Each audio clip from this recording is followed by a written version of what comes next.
তোর বাপর করিলে তারে মারিয়া দেখ তিরো আমারে মারলে কিতা করবা এবার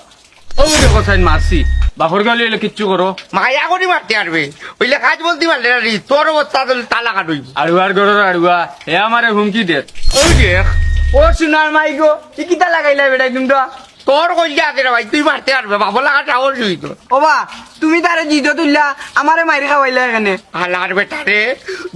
মারছে নারী মধি তো মারছিলাম করে তুই বাবারে ওই পিঠা খাওয়াইতে ভুলি গেছ ও সোনার মাই তোমারে আড়ুয়া কয় খেগে বাবা আর মাইজের এখন বেবাটোর বাচ্চা বেবার না বা তুমি বাটপাড়ার বাচ্চা আব্দুল হাসিম চিটার কে রে শুনো দুর্গা গাইল দিবে না দড়ি আকার বাড়ি আকাই দিব রে গাইল নাই বা গাইল নাই গান বালা কথা কইছে শুনছনি খবর কি ওর খবর বাবার কিন্তু হয়ে গেছি ওবা আমি নো আমজাদ চাচার বুড়িরে বিয়া কররাম ও হাড্ডি আচ্ছা তুই আগে করবে না সুলতানে আগে করবো ইটা কিতা হবা হাসিম ভাই সুলতান ভাই কিতা করছল এটু কইলে তালকে বিয়া ঠিক এবার বাবা আমার লাগি বাস না আচ্ছা রে আমি তুই কথাই এক বেটির কয়জনের লগে বিয়ে হইতে পারে তুমিও বিয়া করতাই নিবা ও হুন বুঝারও শখ আছে সুজা হইয়া ঘুমাইবা তো ঘুমাইব তো তোর বাপে তো গুজারা নি ও সুযোগ ঘুমার গিয়া কই বড় আল্লাহ আল্লাহ